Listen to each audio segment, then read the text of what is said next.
अस्सलाम वालेकुम नाजरीन। मैं हूं रिजवान रऊफ़ एडवोकेट अपने channel law awareness with Rizwan Rauf के साथ। आज का जो टॉपिक है ये मैंने ख़ास तौर पर उन दोस्तों के लिए रिकॉर्ड करवाया है जो दूसरी शादी करने की ख्वाहिश रखते हैं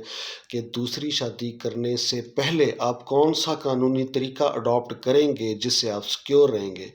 वरना हमारा जो दीन है वो तो हमें 4 शादियों की इजाज़त देता है, लेकिन 4 शादियाँ भी वो शख़्स कर सकता है या दूसरी या तीसरी शादी भी वो शख़्स कर सकता है जो अपनी बेगमात या अपनी अज़दवाज के दरमियान में इंसाफ पैदा कर सके और उनको खर्च खुराक में बराबरी उनके अंदर रख सके और उनको उनमें से किसी एक बीवी को खर्च खुराक की कमी या ज़्यादती वाला काम ना हो सके। तो ये तो है एक शरई तरीका। लेकिन जो हमारा कानूनी तरीका है वो भी साफ ज़ाहिर है शरीयत को देखते हुए ही बनाया जाता है। तो जो कानूनी तरीक़ाकार है वो फैमिली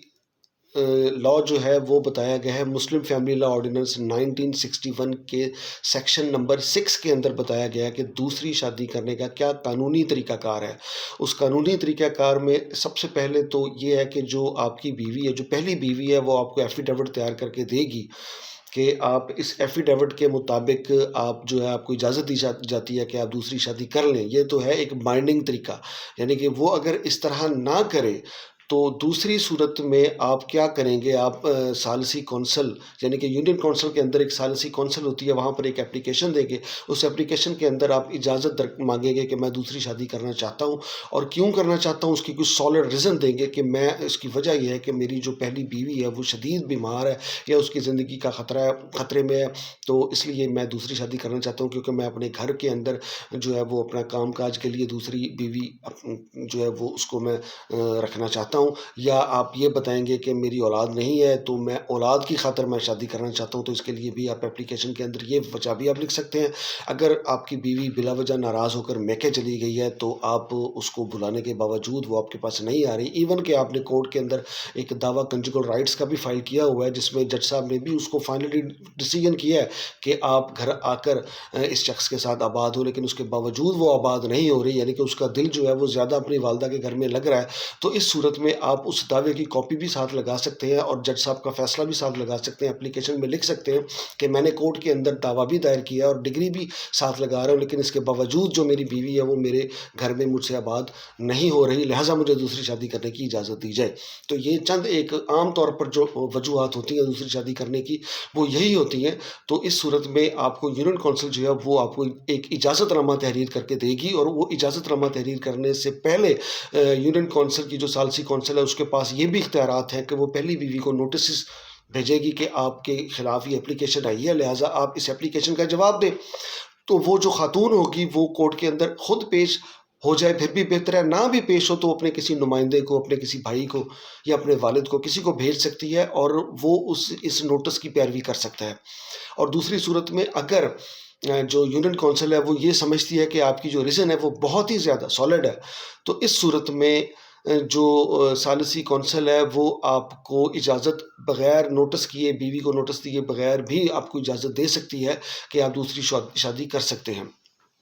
लेकिन ये दूसरी शादी की जो इजाज़त है ये कंडीशनल भी हो सकती है, क्योंकि ज़ाहिर है जो पहली बीवी है वो कोर्ट के अंदर या जो सालिसी काउंसिल है वहाँ पर जब पेश होगी तो पेश होकर जब आप दोनों के दरमियान बातचीत होगी तो ये भी मुमकिन है कि इसका जो नतीजा है वो कंडीशनली निकले कि ठीक है फिर मुझे खर्च खुराक जो है वो इतना दिया जाए या मुझे मुनासिब दिया जाए या मुझे ये सहूलियत दी जाए या कोई ना कोई कंडीशन रख दे जो जायज़ कंडीशन है। इस सूरत में आप दूसरी शादी कर सकते हैं। तो सालिसी काउंसिल जो है वो ये फ़ैसला भी जारी कर सकती है कि ठीक है इस कंडीशन के तहत आपको दूसरी शादी करने की इजाज़त दी जाती है। इस सूरत में आप दूसरी शादी कर सकते हैं। लेकिन अगर आप इस कानूनी तरीक़ाकार को अडॉप्ट नहीं करते तो इस सूरत में आपके ख़िलाफ़ कानूनी चाराजोई हो सकती है और इसके तहत आपको कैद की सज़ा या भारी जुर्माने की सज़ा भी हो सकती है, जिसकी वजह से आप बहुत ही ज़्यादा मुश्किल में आ सकते हैं। अगर आप ये समझते हैं कि आप दूसरी शादी करके अपनी बीवी, दूसरी बीवी के साथ, पहली दोनों बीवियों के साथ या तीसरी बीवी के साथ आप इंसाफ़ कर सकते हैं, उनके साथ बराबरी के हकूक़ आप रख सकते हैं, उनको खर्च खुराक बराबर दे सकते हैं, तो इस सूरत में आप जो है वो इस پراپرلی یہ جو سسٹم قانون کے اندر بتایا گیا ہے اس کے اوپر عمل کر کے آپ دوسری یا تیسری شادی کر سکتے ہیں، ورنہ آپ اس صورت میں کسی بھی قسم کی آپ مشکل میں بھی پڑ سکتے ہیں۔ اگر آپ اپنی بیویوں کے درمیان انصاف قائم نہیں کر سکتے تو یقیناً آپ کسی قسم کی بلکہ